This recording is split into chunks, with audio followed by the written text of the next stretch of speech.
কোথায় করি না করি সে তো আপনারা দেখেন। আমাদের কোনো প্রচারণাই রাতের অন্ধকার না, দিনের বেলায় হয় কি।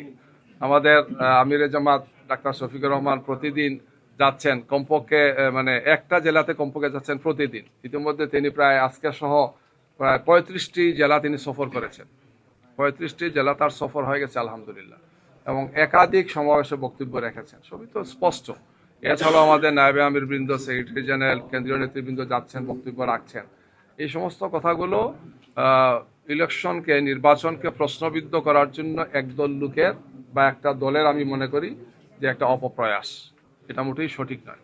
আমরা অনেকগুলো অভিযোগ করেছি, আমরা ইসিকে দৃশ্যমান করেছি যে ইলেকট্রাল কমিটি সহ জুডিশিয়াল ম্যাজিস্ট্রেট যারা আছেন বা আরো যারা দায়িত্বে আছেন, আমরা অনেক ক্ষেত্রে দেখতে পাচ্ছি যে কার্যকর কোনো ভূমিকা নিচ্ছেন না। ওনারা রুট নিয়েছেন, বলছেন যে আমরা এই সমস্ত বিষয়গুলো যেখানে যেভাবে বলা উচিত। ইলেকট্রাল কমিটিকে তো আবার ইসি গাইড করতে পারে না, যেহেতু এটা বিচার বিভাগীয় বিষয়।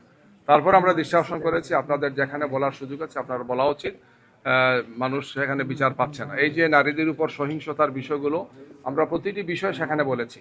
তো তাৎক্ষণিক অ্যাকশন নিলে পরবর্তীতে এটা হতো না, কিন্তু রিপিটেডলি হচ্ছে, একটার পর একটা এই ধরনের ঘটনাগুলো ঘটছে। তো এক্ষেত্রেও ইসির পক্ষ থেকে তারা ভূমিকা পালন করবেন। আপনাদের মাধ্যমে আমরা দেশবাসীকেও জানাতে চাই যে এক্ষেত্রে সবাইকে দায়িত্বশীল ভূমিকা পালন করতে। আজগুবি অভিযোগ কোনো সুস্থ মাথা থেকে আসতে পারে না।